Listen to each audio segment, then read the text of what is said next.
Bueno, buenas noches, días, tardes cuando lo vean. Mi nombre es Carlos y voy a explicarles unos temas acerca del sí, unos temas acerca del capítulo 10 del libro de física del Bauer, creo que es así el nombre. Y bueno, primero vamos a empezar con nuestro tema que es energía cinética de rotación.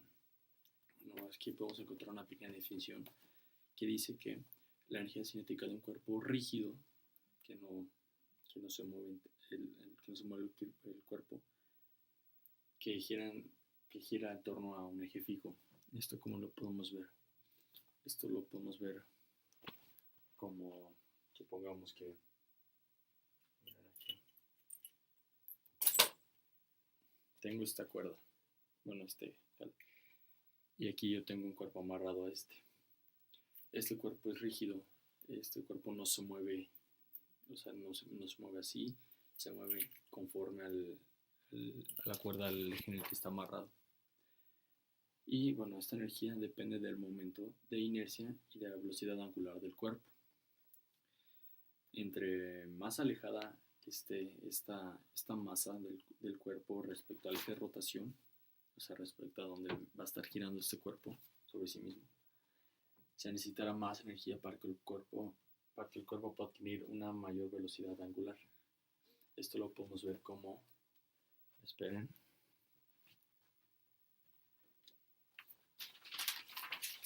de forma de la siguiente ecuación, que a ver si lo puedo ver aquí.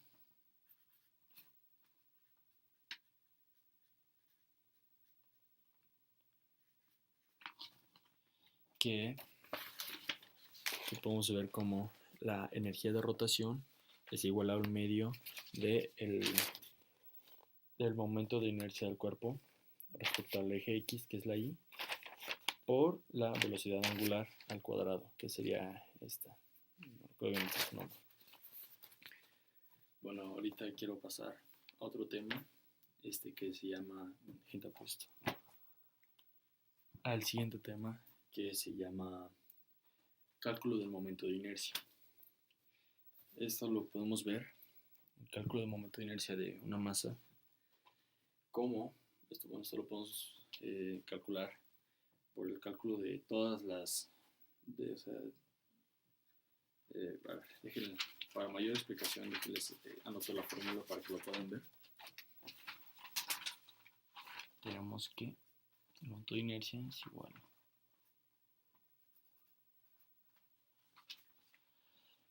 a ver si pueden verlo aquí. La segunda fórmula esta. Tenemos que la I es el momento de inercia respecto de un eje paralelo al anterior. La IC, a ver si aquí lo pueden ver mejor, esta de aquí, es el momento de inercia del sistema respecto de un eje que pasa por el centro de masa. La M pues es la masa total de todo el sistema y la D es la distancia entre dos objetos paralelos. Esto lo podemos ver por el siguiente problema. Déjenles leo este problema de aquí.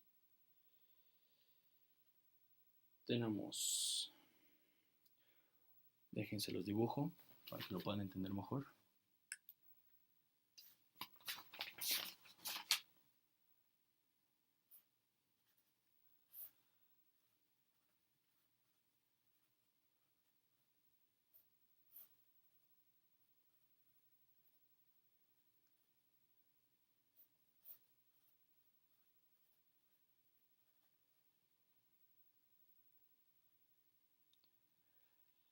Miren, tenemos este sistema de partículas y lo podemos definir, bueno, el problema dice así.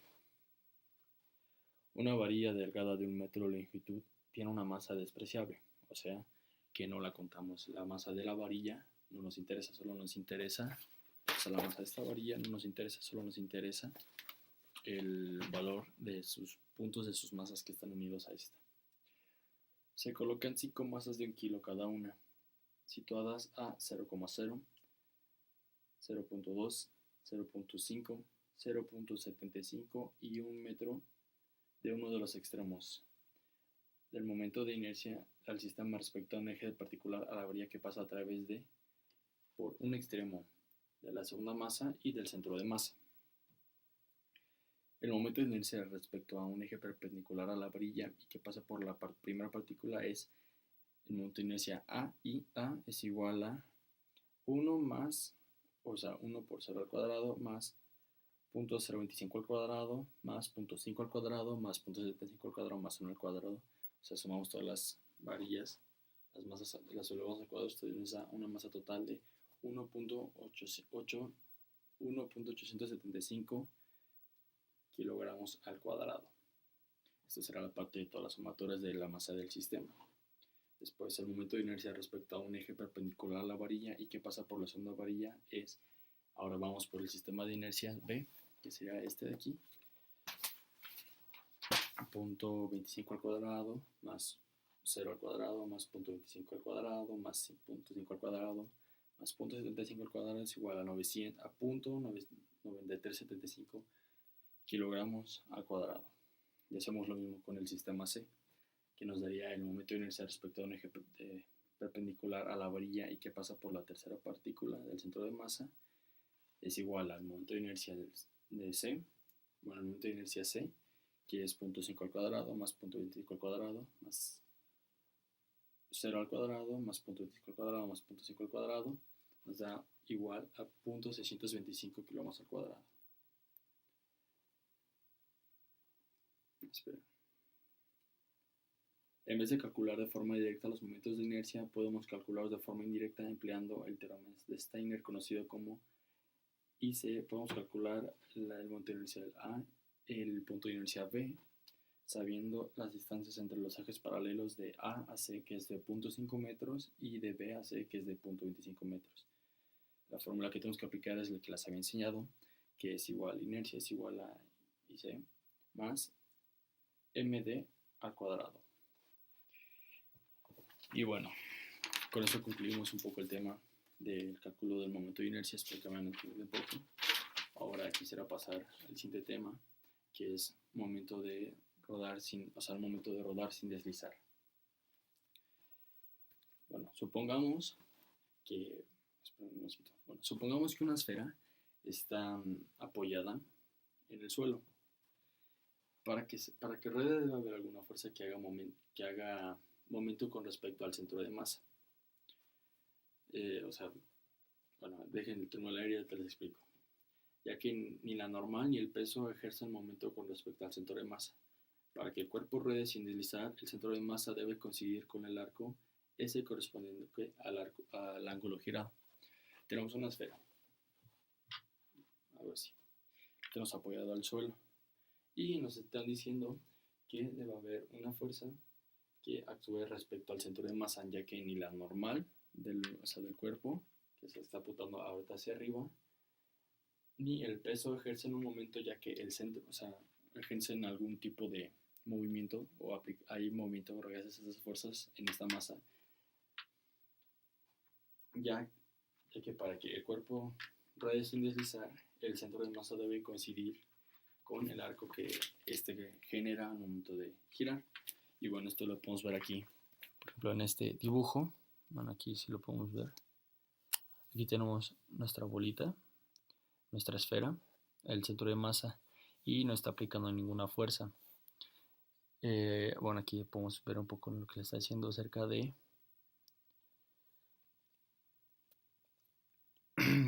del arco correspondiente, que sería S. Y bueno, la velocidad con la que se traslada el centro de masa. Bueno, para saber la velocidad con la que se traslada el centro de masa en la distancia será con respecto al tiempo. Déjenles, repito otra vez esto, perdón, es que ando un poco ya dormido, es algo tarde aquí. La velocidad con la que se traslada el centro de masa será la derivada con respecto al tiempo del desplazamiento. Esto lo podemos definir con una fórmula muy fácil, que se las voy a poner aquí.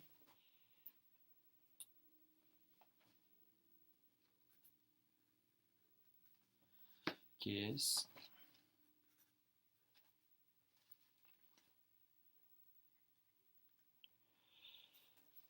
que es esta, que es la velocidad del centro de masa es igual al radio por esta letra griega, delta W.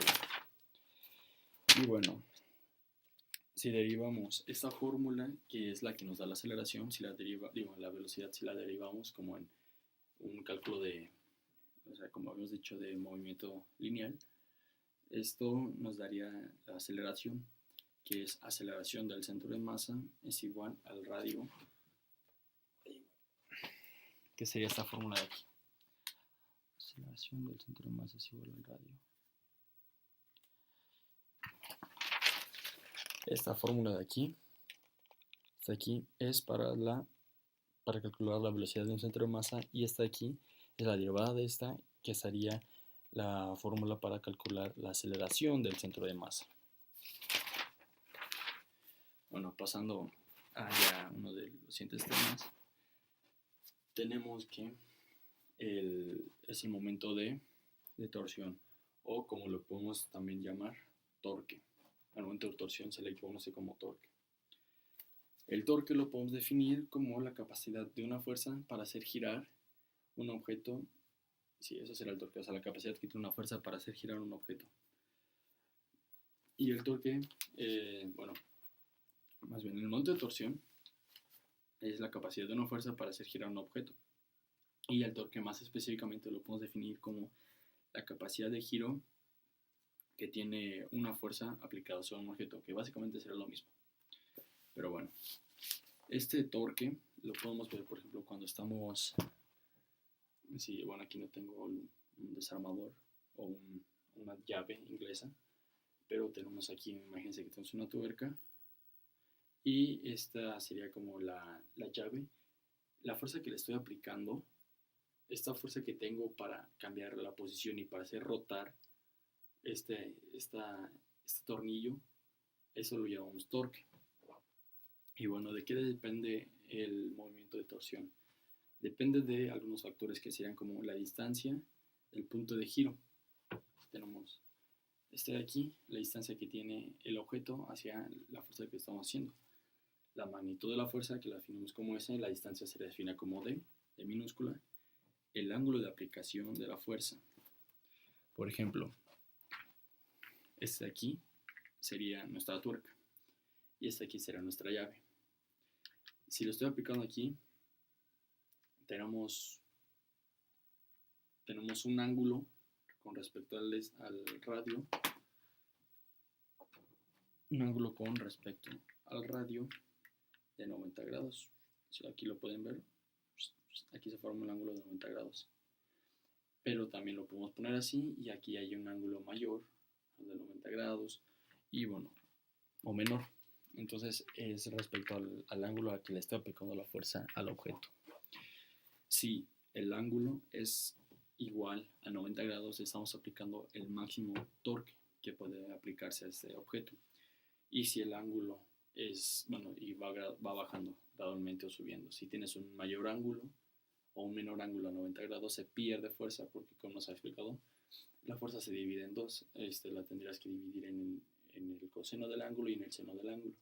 Pero aquí no estás aplicando una fuerza en el seno, toda la fuerza se aplica en el coseno del ángulo. Y por eso no se pierde fuerza ahí. Y por ejemplo, si el ángulo es igual a 0, entonces no hay ningún torque. Entonces, el torque, que está definido por la letra T, será proporcional a la magnitud de la fuerza y a la distancia entre el punto de aplicación de la fuerza y el punto de giro, como les he explicado ahorita. También depende mucho, como les acabo de explicar, conforme el ángulo de aplicación. Si estás haciendo un torque a un ángulo de 120 grados, va a ser menor a que si estás aplicando un ángulo de 90, porque estás dividiendo la fuerza entre el seno del ángulo y entre el coseno del ángulo, mientras que si aplicas a 90 grados, solo toda la fuerza está aplicada en el eje X, que será el coseno del ángulo. Y bueno, si el torque, por ejemplo, si al momento de aplicar el torque y gira, y su giro es en contra de las manecillas, en contra del sentido horario, decimos que su torque es positivo. Y si el torque está en sentido horario, decimos que su torque es negativo.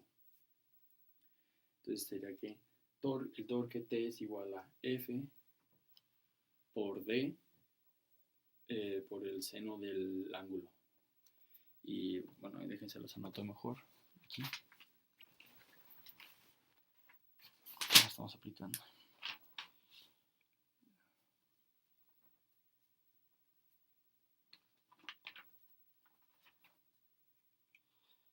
Esta sería la fórmula para el torque, que es el torque es igual a la fuerza que la estamos aplicando por la distancia de giro por el seno del ángulo. Y sus unidades son newton sobre metros, pero tienen un significado diferente que el trabajo. Y bueno, te voy a explicar cómo aplican la segunda ley de Newton a lo que sería esta rotación. Y bueno, la relación entre el par externo y la aceleración angular es equivalente a la segunda ley de Newton. Es como, por ejemplo, cuando vimos el momento de inercia, que tenemos equivalente, será lo mismo aquí. Para esto decimos que la ecuación de la rotación está limitada a la rotación simple del eje principal. Esto lo podemos decir como... Déjense los dibujo aquí.